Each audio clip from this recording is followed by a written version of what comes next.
In recent years, Republicans have controlled the lion's shares of governor seats around the country, but in a cycle that might turn out to be quite blue, some of those incumbents are currently facing strong challenges. And one of those is Phil Scott, the incumbent Republican governor of Vermont, who's facing a strong challenge by Christine Hallquist, who, we're glad to say, joins the Damage Report now. Welcome to the show, Christine. Thank you. Happy to be here. And we're happy to have you here. So you triumphed in your primary just a few weeks ago. So we're still in the early stages of the general election. But how is that election shaping up so far?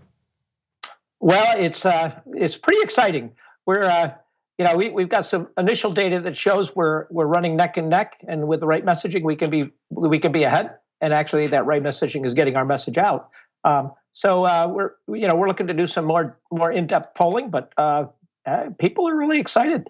I think we got a great message. I think it's a little bit of the same thing going on nationally. People are ready for a change. They're ready for a positive and aspirational message.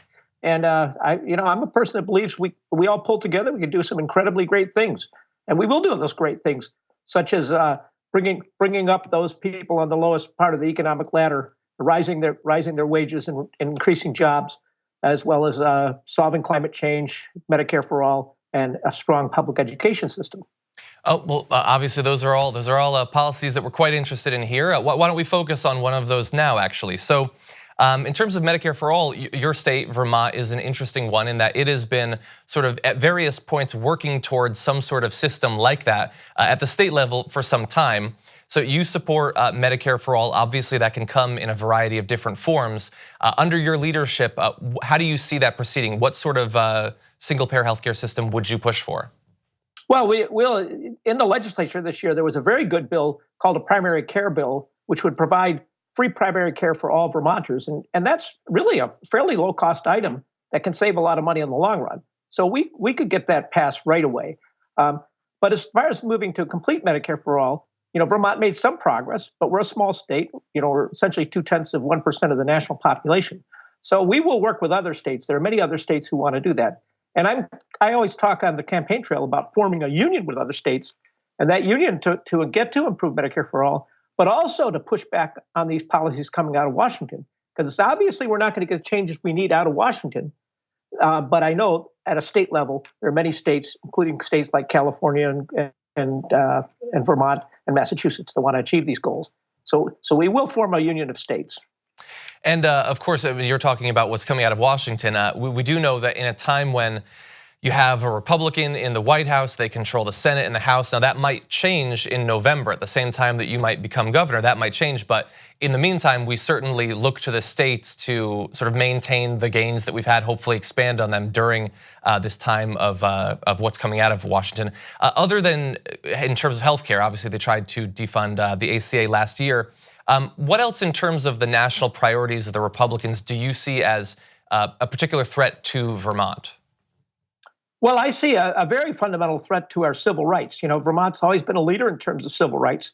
And when I see that the Republican platform this year was in 2016 was an anti-LGBT platform, and clearly at the national level, these religious freedom laws, which are really based on a narrow view of Christianity, those are the kind of things that are very dangerous. And certainly we don't want to see that in Vermont, and the immigration policies, of course.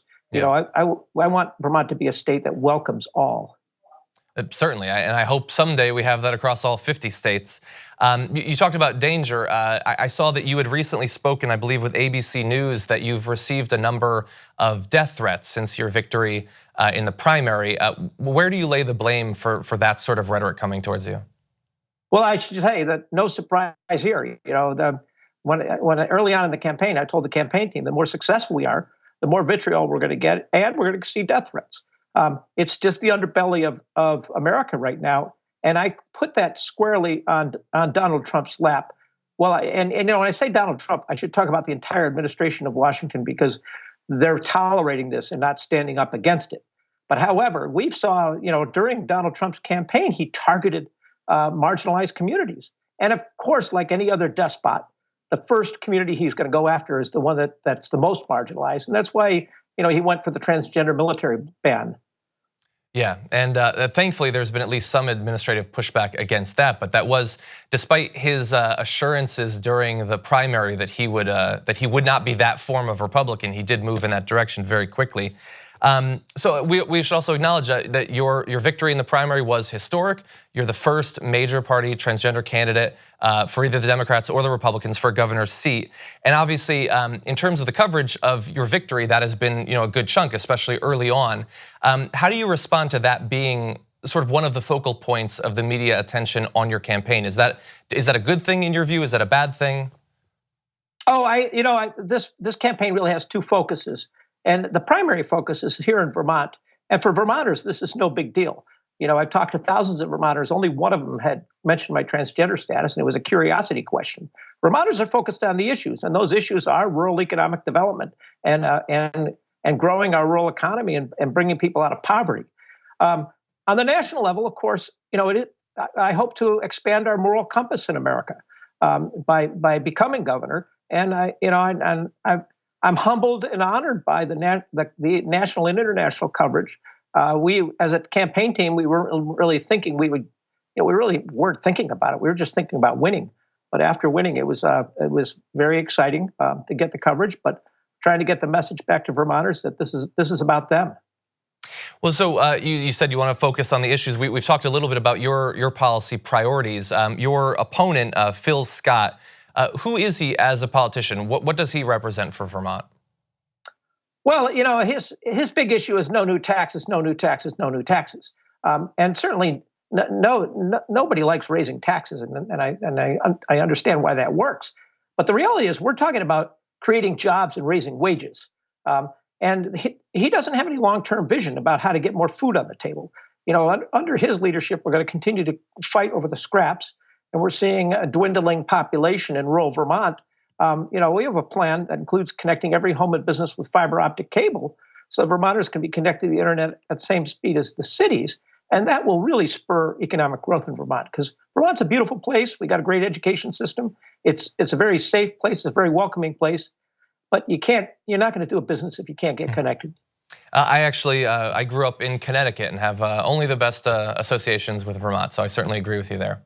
Well, Christine, I want to thank you for joining the show. Obviously, good luck in your campaign. We'll be rooting for you come November. Thank you so much.